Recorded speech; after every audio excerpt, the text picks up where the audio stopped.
In my last video, I broke down why leg meta is strong on paper. Now it's time to test how it works in practice. We'll compare raids when I used a leg meta loadout to a traditional one and see where each excels. I've been playing a lot of Metro the last week, leveling Tommy, Igor, and Max to level 4, so it seemed like the perfect time and place to compare a leg meta loadout to a traditional one. This first raid, I took in a 45 Vector with primarily shock core ammo. I brought some mags of AP, those are the ones that are painted, just in case I ran into a situation where leg meta was not going to work.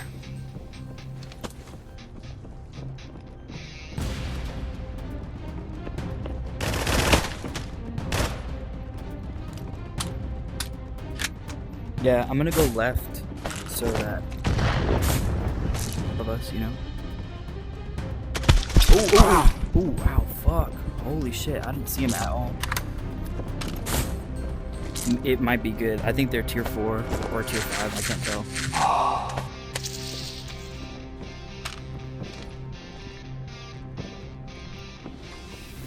I wonder if we can go up and over, like, and come down the big metal stairs, you know?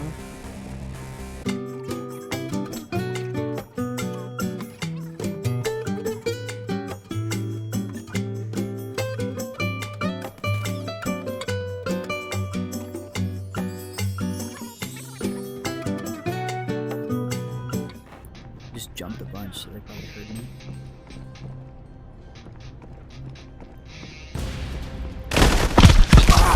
Killed one. I'm like really fucked up though. He's upstairs. Upstairs right side.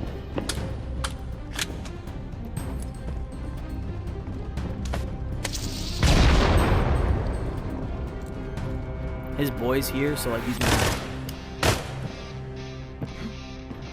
Yeah, he's like right side, right in that door. I'm gonna try to nade that upper room. Oh, I missed it.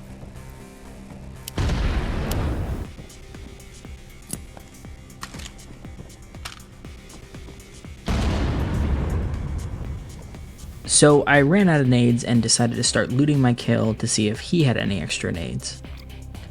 My teammate tossed me the nades that he had, and I proceeded to nade the last place we saw him. I don't know. Fucking hell. That's in. That should be in. Okay, so I don't think he's upstairs in there anymore. I think he dipped somehow. Where did our third die?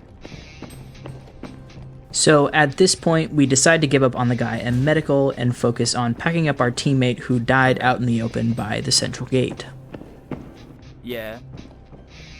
I wonder if we go up and over and go back down instead of crossing in front there. No. There he is. Got him. Or that was somebody. So we pack up this guy and go back to our plan to retrieve our teammate. It's been about 10 minutes at this point, and we're considering just getting our teammate's gear out and resetting for the next raid. The guy that I saw upstairs in medical definitely had an OP high protection helmet. You heard that? I feel like I heard some steps to our left. Like that. Okay, I'm gonna go around the back. He's here. I'm dead. I killed him. We traded. So let's take a look at these kills. When I peek this gap, I see the two players coming across. I don't actually shoot because I wasn't expecting to see players there that soon. If I had committed, I might have been able to take one of them out. That takes me to this encounter where I'm able to get the drop on the opponent and he's standing there with his legs exposed. The next one, this guy takes me by surprise. We have exactly the same kit and I was still able to get the kill even without the leg meta ammo in. This last one, I know where my opponent's coming from, but my armor is just too torn up from all the fights to tank any shots. This raid, I run the same Vector leg meta kit, but I focus more on putting myself in situations for the kit to be successful. Alright, you stay in the back, I guess. I want to get out of here before, you know. Oh my god. I'm so sorry. Turns out the leg ammo is really good on the boss.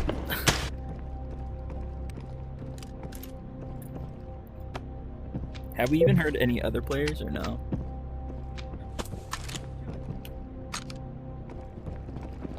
I gotta go through the bathroom up here and then that like hatch that goes down. Oh, that's not me.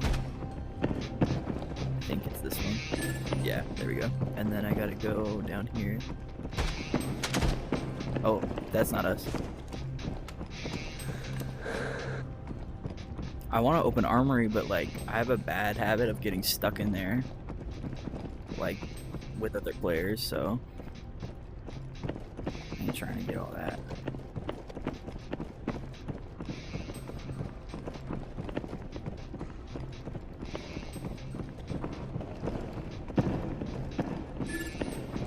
Go check the key back here. Yeah, in the suitcase. It's usually just like a. It's usually just like an armory or sewer.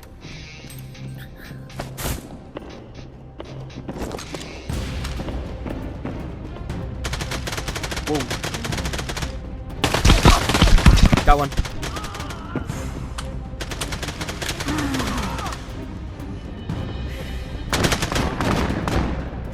I got you covered.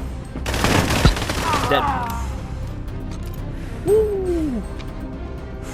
Yeah. I feel so bad for him, dude. That is the worst. I feel so awful, dude. So just to give you some context, I keep saying I feel so bad because these people are random people that I grouped up with off of the contractor's Discord, trying to get some metro tasks done. If you remember at the beginning of this raid, I was jump scared by the boss and absolutely chainsawed his legs. So not only did I take the boss kill from him, he died before he even shot his gun. Don't worry though, we took care of him, we kept running, and he did eventually get his boss kill.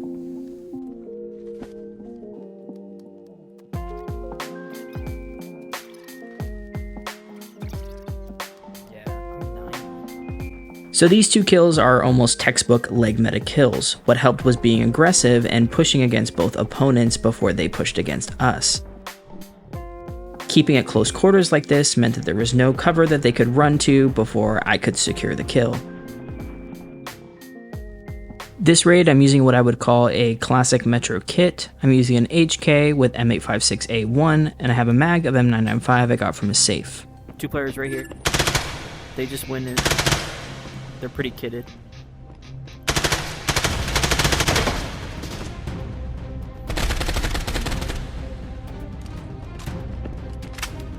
Put in my good ammo.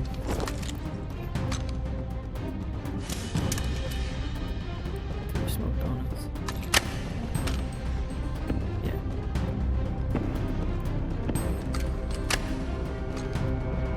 Okay. I hear footsteps on our right though.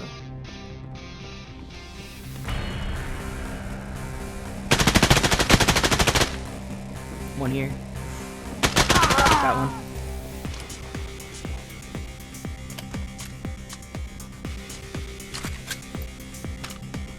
Yeah, dude.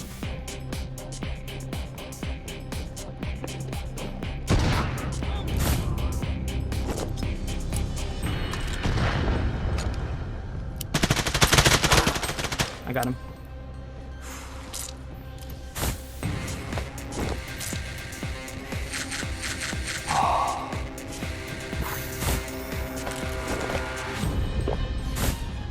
Still two more though, right?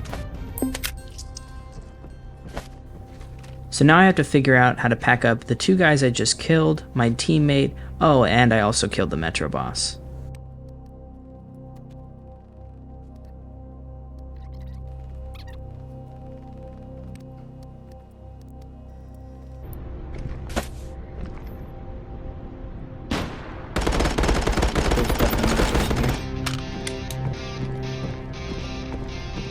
That was me.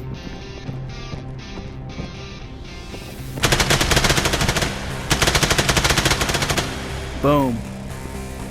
Fucking, that's lobby. Make that the 4 guys I killed, my teammate, and the Metro boss. So while I'm packing these guys up, let's talk about these kills. For this first one, I sprayed about 20 shots in this first burst with M995 and still did not take him down. Situations like this are what make leg meta enticing. Although I'm not sure it would have been helpful in this situation, given that he was covered by the stairs, I would have had to push up earlier and catch him in the hallway. Here I got a quick glimpse of his head before his flashlight blinded me and was able to direct my spray to get the kill. Leg meta would have been effective here, but taken longer. For these last two, I feel like my traditional kit excelled here. I relied on the large mag size of the HK to take down both of these guys in one peek. I probably would have killed them if using leg meta, but I definitely would have had to take cover, reload, and re-engage. Some final thoughts. Leg meta is very real and it's very effective, but it's effective for specific reasons. From a cost perspective, it's immediately attractive. Flesh ammo is significantly cheaper than high penetration rounds, and despite that, it delivers a faster time to kill against the highest tier armored players that you'll run into. The solution to pay to win armor? Bypass the problem entirely. But that effectiveness comes with trade-offs. Leg meta is not a universal solution. It's a specialized approach, and you have to play around it intentionally.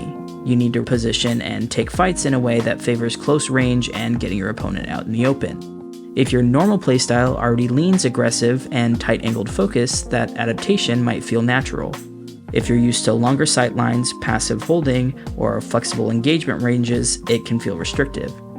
There's also a real downside when it comes to scavs. They're harder to deal with quietly. You're either dumping their legs or trying to land a face shot, and their helmets will often stop your rounds.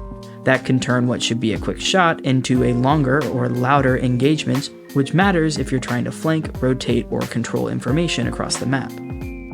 For most players, the right choice isn't choosing one or the other, it's bringing both. A hybrid setup gives you options: leg meta ammo for close range fights against armored players you won't be able to pen, and traditional or higher pen ammo for scavs, longer sightlines, and situations where flexibility matters more than the raw time to kill. At the end of the day, meta choices are about context and not absolutes. The strongest players aren't the ones chasing a single answer, they're the ones who bring the right tools for multiple problems and know when to use each. So before loading up a mag of flesh ammo, ask yourself how you move through the map, how you take fights, and what situations you're consistently putting yourself in. Then decide if leg meta is the right choice for you.